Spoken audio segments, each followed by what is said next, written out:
hustlers.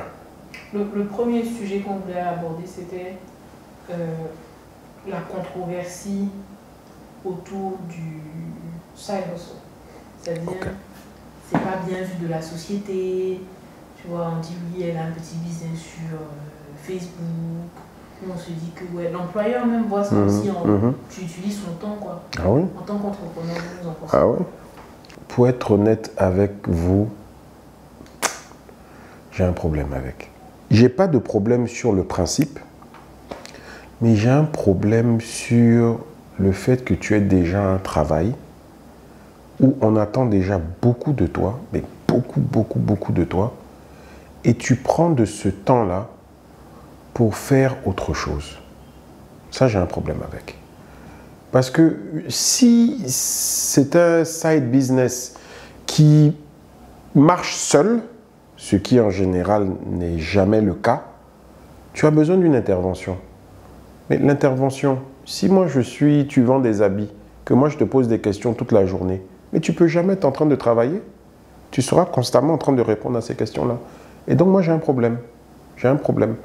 Donc, soit tu réaménages tes heures pour qu'ils se fassent peut-être après 18 heures quand tu quittes le bureau et tout. Ça, j'ai pas de problème, ça devient ta vie privée. Mais pendant tes heures de travail, j'ai un problème parce que j'ai besoin de ton attention à tout moment.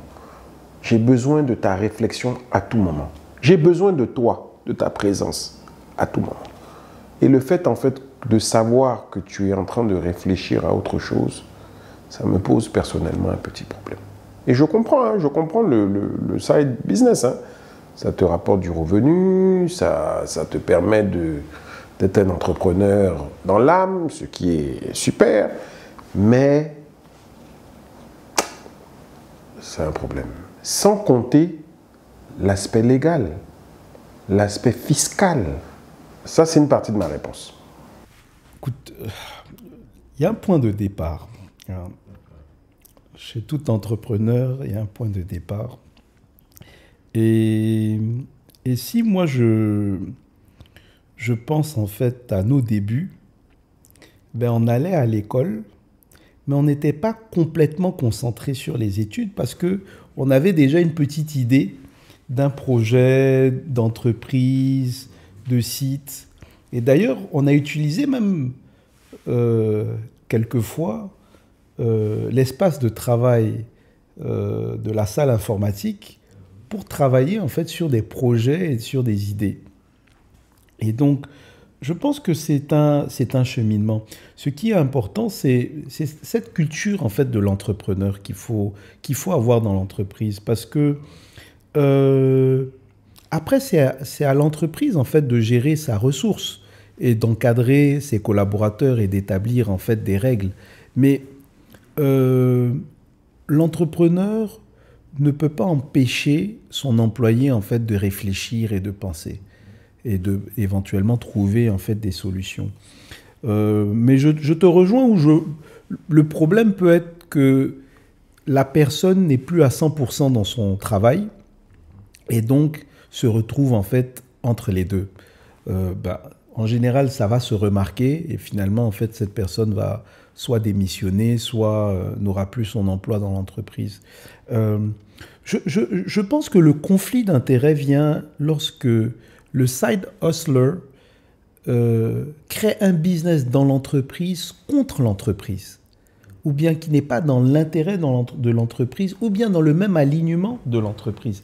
Et là, à ce moment-là, là, c'est un peu injuste. Parce qu'il utilise les ressources de l'entreprise, il utilise le carnet d'adresses ou la clientèle de l'entreprise pour construire, lui, son entreprise. Et là, c'est un peu une compétition déloyale par rapport à l'entreprise. Donc, je pense qu'il y a cet élément peut-être éthique qu'il faut prendre en compte. Mais dans l'absolu, une personne qui, en plus de son travail, a une activité à côté, bon, moi, je ne vois pas forcément de problème. Ça peut être quelqu'un qui donne des cours de musique tout en étant ingénieur ou bien cadre dans une entreprise. Donc, ça dépendra de la nature de l'activité. Mais bon, pour la petite histoire, nous, on a eu en fait dans l'entreprise des collaborateurs qui se sont transformés en revendeurs de publicité. Et donc, ils disaient qu'il n'y avait pas de publicité disponible, mais qu'eux, ils avaient des disponibilités, mais à travers une autre entreprise. On revient sur ton premier cas, c'est-à-dire sur celui qui te fait de la compétition en interne. Exactement, exactement. Et donc, ça, naturellement, bon, à travers les annonces légales, on a trouvé que, bon, ils avaient créé une entreprise et qu'ils utilisaient, je dirais, leur position pour essayer de détourner en fait la clientèle. Donc dans ce cas-là, c'est pas bien et je pense que même pour la réputation de cet entrepreneur, c'est pas bien. Mais après, je pense que ça peut être un complément de revenus. Par exemple, moi j'ai des amis qui ont des appartements qui mettent en location sur Airbnb. Bon, bah, c'est une activité qui est complémentaire à l'activité qu'ils ont, qui est professionnelle, où il n'y a pas forcément un conflit direct en fait d'intérêt et où ça ne demande pas forcément énormément de temps ou de ressources en fait pour cette personne-là. Donc dans l'absolu, moi je pense pas que c'est... Oui, ça dépend de la nature. Il faut qu'on recadre le débat ici, parce que tout à l'heure tu as dit que si jamais la personne est à l'école, comme nous on l'a fait, on a démarré notre entreprise quand on était à l'école. Là, ça ne pose pas de problème. Là, je n'ai pas de problème.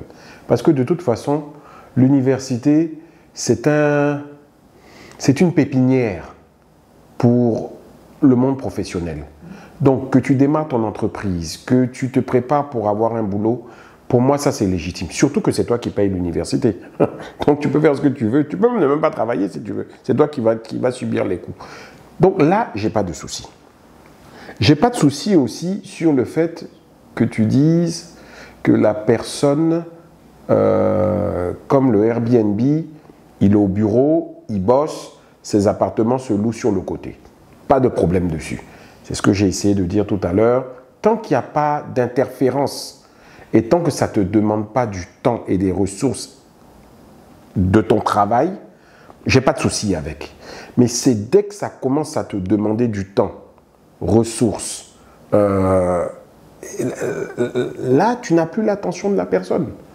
On voit beaucoup de gens, par exemple, comme je dis, qui vendent des chaussures, des habits en ligne. Moi, je n'ai rien contre, hein. Au contraire, je fais la promotion de ces business. On a même des outils, même le lien de paiement, qui répond en fait à... Et c'est de là d'ailleurs même qu'un peu est venue aussi cette idée du lien de paiement APM. Mais cette personne, elle est censée être à la maison, en train de faire ce business-là, pas au travail, chez quelqu'un d'autre. En général, même dans un contrat, c'est même interdit d'avoir même une deuxième activité, en général, hein, pendant que tu es en fonction quelque part. Donc c'est là où j'ai le problème du conflit d'intérêt, en fait. Parce que ta clientèle, en fait, de jour, va te demander, mais cette chemise-là, c'est quelle taille? Tu es en train de répondre. Alors peut-être que tu es en réunion sur une réflexion en fait de l'entreprise. Ah oui, mais est-ce que quelqu'un peut me l'envoyer pour que j'essaye? Et donc la commande est en train de se passer devant tes yeux pendant que moi j'attends que cette personne réfléchisse en fait à m'apporter quelque chose par rapport au business qu'on est en train de faire. C'est à ce moment-là que j'ai le problème. Sinon, j'ai pas de souci. Hein. Si ton business à partir de 18h, tu veux répondre à toutes les questions, pas de souci dessus, mais pas avant. Ça revient à la nature du side business. C'est-à-dire que est-ce que c'est compatible à l'emploi que j'ai et clairement, en fait, si ça demande en fait plus de disponibilité et que je suis employé à plein temps, c'est peut-être pas toujours évident de gérer les deux activités en même temps. Mais certaines personnes arrivent à le faire. Je pense que ça aussi, ça dépend de la taille du business et de l'opportunité que ça représente. Peut-être qu'ils pourront le faire pendant un certain temps. Peut-être que si le business décolle, parce que le side business, on peut le faire en travaillant. Et puis, si le side business commence à rapporter plus d'argent que le salaire que je touche, éventuellement, je peux passer la barrière et me consacrer en fait à mon side business. Moi, le conseil que enfin, que je peux donner, hein, c'est que si on veut se donner les moyens de réussir, il faut mettre les moyens et il faut y mettre le temps. Et donc, si on n'est pas à fond dans son side business, bon, peut-être que ça va mettre du temps en fait pour qu'il se développe et pour qu'il décolle. Et donc, être sur un travail à plein temps qui demande énormément de temps et en même temps essayer de faire décoller une activité, c'est pas évident. C'est vraiment pas évident. Je pense que tout projet a besoin derrière en fait d'une personne qui va pousser en fait ce projet. Le side business, en fait, la personne peut être simplement un investisseur dans un business, mais s'il doit faire l'investissement et être à l'opération de ce business-là, là, ça devient en fait plus difficile. Moi, le conseil que je peux que je peux donner suite en fait à ce que tu viens de dire, c'est vraiment que si tu veux vraiment le faire as a side business, alors prends quelqu'un qui est proche de toi et que tu dédies en fait à ce business. Comme un petit frère qui est au chômage ou bien comme un cousin qui se cherche et que tu utilises en fait pour gérer ton side business. Et le soir, quand tu rentres à la maison, tu fais le point avec lui. Et si tout va bien, tu continues comme ça. Mais au moins, la réflexion, et j'aime beaucoup quand tu dis l'opération, en fait, n'est pas sur toi. L'opération est sur quelqu'un d'autre. Maintenant, que entre midi et 2, tu fasses de la réflexion pour ton side business, j'ai pas de souci avec ça, parce qu'à un moment donné, quand même, il te faut du temps pour toi. Mais il faut quand même faire la part des choses. Tu ne peux pas apporter des idées, surtout nous, dans notre domaine, la technologie, on doit constamment innover. Mais constamment innover, qu'est-ce que ça veut dire? Ça veut dire que tu es constamment en train de réfléchir à qu'est-ce que je peux apporter de nouveau, constamment en train de réfléchir à comment je peux améliorer le service et le produit que j'ai. Mais comment tu peux faire cette réflexion quand tu es déjà en train de réfléchir à un autre business qui est peut-être même pas en fait dans la technologie, qui est purement en fait sur un produit physique. Donc les approches sont différentes, le temps de réflexion n'est pas commun et donc c'est là où moi j'ai un problème.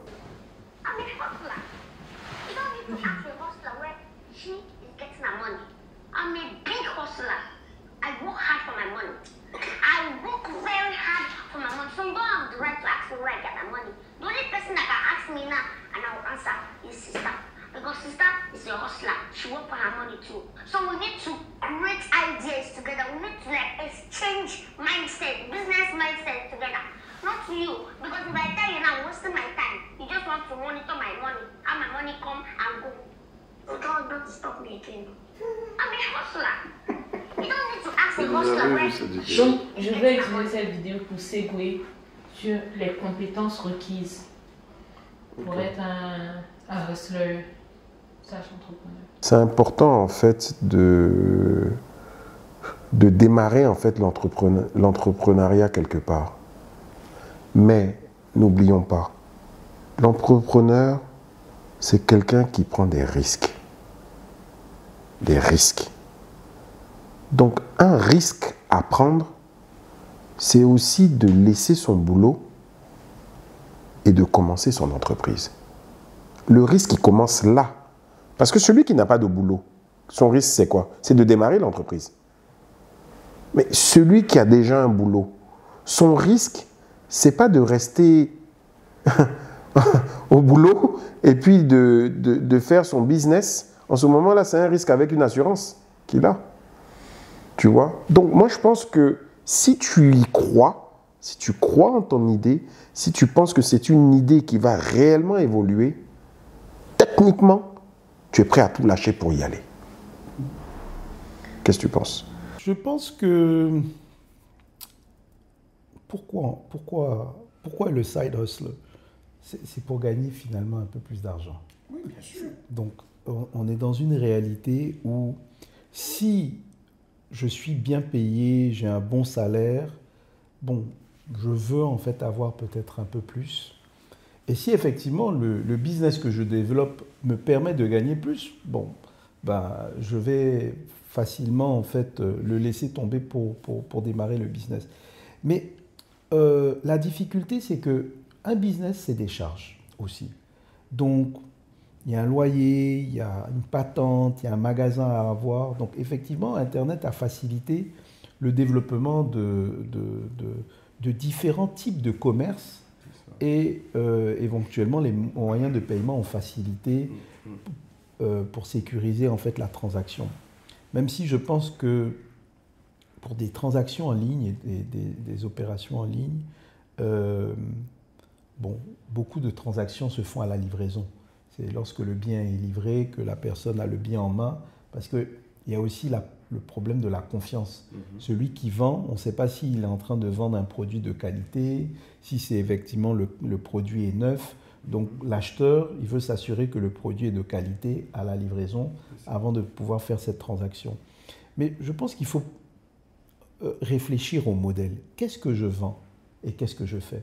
Parce que souvent, le produit que je vends est un produit que j'ai acheté à l'étranger et que je revends en fait avec une petite marge. Est-ce que finalement, en fait, la marge que je fais, c'est en fait finalement peut-être la TVA que je n'ai pas payée sur l'importation de ce produit qui devient en fait le revenu. Donc souvent, la valeur ajoutée n'est pas assez importante. Ça fait que, bon, je vends, mais bon, je ne gagne pas tant que ça parce que finalement, il y a quand même le coût d'achat du produit. Et ensuite, le prix auquel je peux le revendre. Il y a aussi effectivement le problème de risque. C'est est-ce que je suis sûr que le client va me payer? Beaucoup démarrent en fait des business avec des facilités de paiement. Le client va lui payer en une fois, en 2 fois son produit. Et finalement, ça ne marche pas. Moi, je pense qu'il faut bien réfléchir à qu'est-ce qu'on fait.